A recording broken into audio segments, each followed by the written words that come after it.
Assalamualaikum warahmatullahi wabarakatuh. Balik lagi bersama aku Gipar. Nah, mungkin di konten saat ini saya akan lebih menerangkan ataupun menceritakan bagaimana proses pembelian motor super sport gitu kan. Daripada saya mereview motor yang ada di sebelah kanan saya ini, saya lebih akan menerangkan bagaimana proses pembeliannya gitu kan. Kalau misalkan disuruh untuk mereview, saya nol besar karena saya itu nggak tahu part-part modifan apa saja di motor ini gitu kan.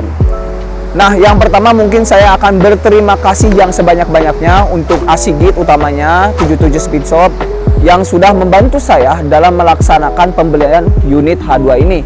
Dan untuk harganya mungkin kalian bertanya-tanya gitu kan. Nah, untuk harganya tersendiri, motor ini di angka 850 juta. Itu tuh sudah termasuk modification di antara knalpot ataupun exhaustnya gitu.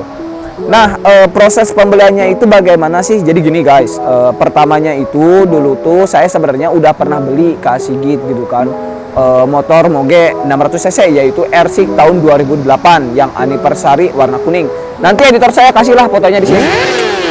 Nah, setelah itu kebeli, tadinya saya mau review juga gitu kan. Cuma aduh, saya malu untuk mereview sekelas motor Moge 600 cc yang tahun tua gitu kan. Mungkin ya buat sebagian orang motor itu menjadi idaman, cuma goal relationship saya dalam memberi unit adalah motor ini. Dan satu lagi, itu tuh sedang proses dibeli. Nanti saya gak mau spill dulu lah. Intinya mah saya fokusnya ke sini dulu gitu kan. Terus ketika saya nanya ke Asigit, gimana nih saya pengen motor anu ini, ada gak unitnya? Asigit langsung gercep balas tuh, ada cina. Ini harganya segini dan ini cuma ada satu gitu kan. Kalau mau oke lah DP dulu. Nah, waktu itu saya kepikiran gini, ini kalau misalkan di DP saya harus ngelunasin ini dalam jangka waktu kurang dari 1 bulan. Saya udah bingung nih di posisi itu. Saya tuh ada uang, cuma uang panas. Uang itu tadinya mau saya gunakan untuk alokasi pembangunan masjid di Kabupaten Pangandaran. Tapi kalau misalkan saya pergunakan untuk ini, untuk motor ini, otomatis saya udah melanggar najar saya sama yang di atas gitu kan. Najar saya dari dulu adalah mendapatkan keuntungan, misal nih dapat rezeki besar gitu kan. Nah, 70% saya akan alokasinya untuk kebutuhan masyarakat daripada keinginan saya sendiri. Karena pedoman saya adalah bagaimana caranya saya mementingkan kebutuhan orang lain daripada keinginan saya tersendiri. Jadi saya mah tidak ingin memaksakan waktu itu. Cuma saya gatel gitu, aduh masa sih saya ini gak bisa kebeli gitu kan motor yang saya idamkan. Plus lagi saya ini cuma pakai yang ini, yang ZX25R gitu kan. Yang ini gak mungkin saya jual karena ini kenangan banget gitu. Ini tuh dibeli bulan Januari, Juli, Agustus, bulan September saya langsung beli ini gitu. Nah, ini tuh motor pertama saya yang 4 silinder. Jadi pertama saya beli motor 4 silinder itu yaitu ZX25R tahun 2022 yang warna terbaru gitu kan. Nah, ini belum dimodif apa-apa juga gitu. Nah, masa sih saya harus mengorbankan ini gitu kan? Gak mau saya. Nah, berpikirlah keras di sana. Ya udah, ketika saya berpikiran untuk membeli ini, saya coba berdoa lagi pada Allah. Ya Allah, kalau misalkan ini motor rezeki saya, kalau misalkan jalan saya di sini, beri saya rezeki. Saya tidak akan mengecewakan rezeki itu, entah bagaimana caranya.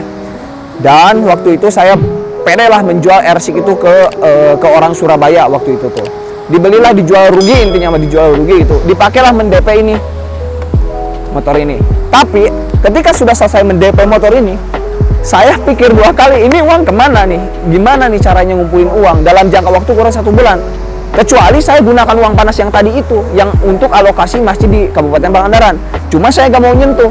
Ceritalah sama papa gitu, sama bapak saya ngobrol gini. Ya udah santuy aja katanya.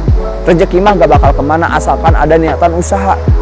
Nah, alhamdulillahirobbilalamin gitu. Saya trading bersama anak-anak member. Alhamdulillahirobbilalamin. Motor ini yang tadinya saya pikir bakal lunas dalam jangka waktu 1 bulan lebih, lunas dalam jangka waktu 2 minggu kurang waktu itu. Nah, sebenarnya ketika review sekarang menceritakan kisah ini motor udah ada 1 minggu di rumah saya gitu. Tapi saya menunggu momen yang pas untuk menceritakan perjalanannya. Kata Asigit gini, di Pangandaran kok bisa ada gitu kan orang yang berani membeli unit Moge sekelas H2. H2 ini setahu saya cuma ada di Jawa Barat tuh cuma ada beberapa lah, 4 mungkin 5 gitu. Tapi untuk Sepriangan Timur, motor ini adalah satu-satunya. Tasik gak ada, Garut gak ada, Ciamis gak ada, jadi cuma ada di Pangandaran. Saya pribadi bangga banget sudah mempunyai unit ini. Jadi saya bangga banget menjadi orang pertama di Priangan Timur, khususnya di daerah Pangandaran, yang mempunyai unit ini satu-satunya gitu. Menjadi sebuah kebanggaan lah. Saya buktikan kepada masyarakat bahwasanya di Pangandaran juga ada salah satu moge yang banyak banget diidamkan oleh orang-orang gitu kan. Kalau misalkan kalian berpikiran saya membuang-buang uang untuk motor ini, saya bantah sama sekali. Motor ini memang mahal, tapi di dalam motor ini terdapat aspek yang sangat bagus lah intinya. Untuk investasi bisa, untuk gaya juga bisa, cuma saya lebih ke arah investasi di motor ini. Jadi ketika membeli unit ini juga saya berpikiran dua kali juga. Kalau misalkan saya sebatas cuma buang-buang uang, ya udah saya beli motor yang banyak aja, entah itu motor yang lain gitu. Cuma saya pengen satu motor yang bisa saya kayak nabung gitu, investasi lah intinya, yaitu jatuhlah kepada H2. Cuma nanti juga saya beli lagi satu buah motor dan ini sedang proses, yaitu R1M Yamaha tahun 2021. Dan itu harganya bisa mencapai 1,3 miliar. Mudah-mudahan rezeki saya ada di sini. Dan untuk kalian nih, untuk kalian gitu kan, mungkin kalian ini melihat saya di titik sekarang tanpa memikirkan bagaimana prosesnya. Saya pribadi untuk kalian yang ada pesan, ketika kalian nih ingin melakukan sesuatu ataupun ada keinginan untuk meraih kesuksesan ataupun ada keinginan untuk membeli apa yang kalian idamkan, kalian harus merasakan perihnya dulu proses. Tidak mungkin ada sebuah perjalanan hidup tanpa prosesnya.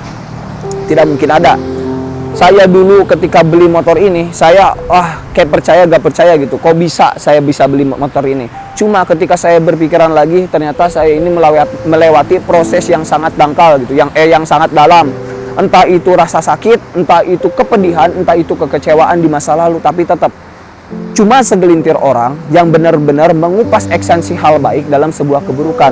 Misal contohnya kita di masa lalu merasakan kekecewaan, sakit hati, tapi kalian ini harusnya jangan mengeluh. Kebanyakan orang itu mengeluh. Mengeluh dalam artian ketika udah merasakan sakit hati, mereka ini kayak udah pasrah gitu, udah ikhlas. Kalau saya pribadi orangnya bebal. Saya pribadi bebal.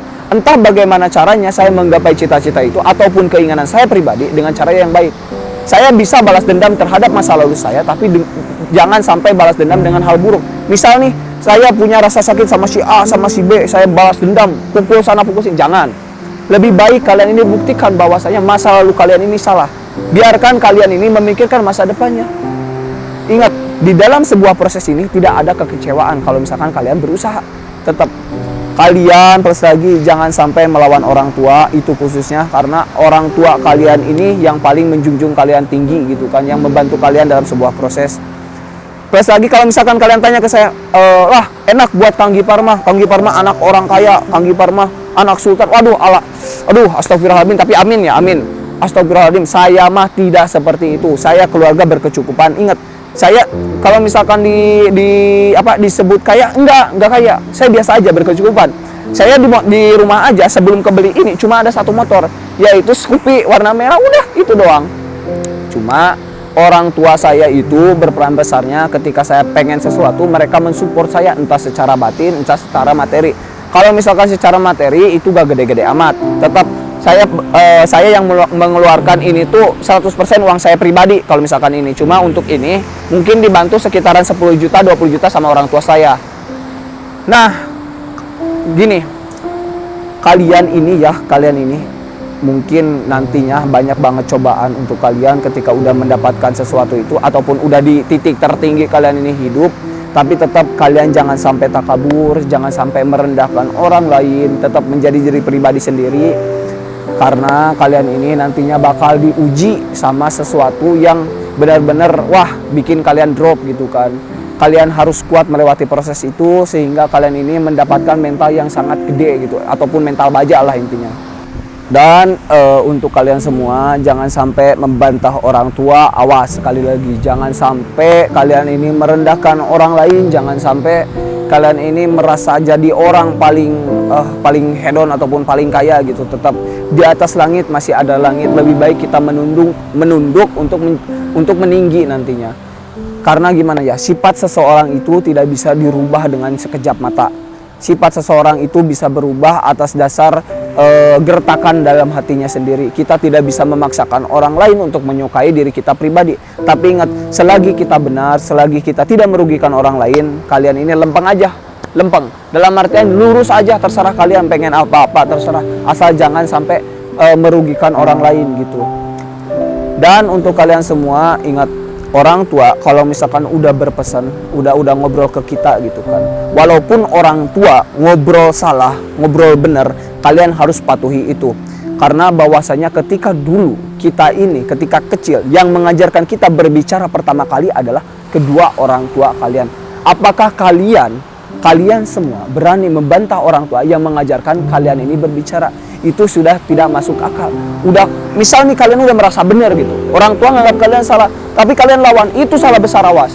Tetap kita harus mematuhi perintah orang tua, kita harus mematuhi ucapan orang tua. Karena apa? Surga juga ada di telapak kaki ibu. Orang tua paling berperan penting gitu kan. Kalau misalkan saya ngomong saya ini prosesnya sendiri bullshit, saya omong kosong. Saya akui proses pembelian unit ini dibantu dengan orang tua, tapi tetap orang tua tidak mengeluarkan uang dalam proses ini. Mereka itu lebih ke arah mensupport ataupun mendukung saya ketika pengen apa-apa itu disupport, entah secara omongan, secara batin ataupun motivasi gitu.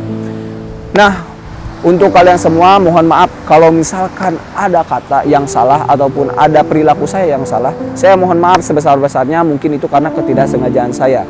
Karena apa? Manusia juga tidak mungkin luput dari kesalahan.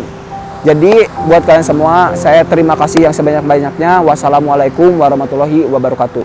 Thank you semuanya.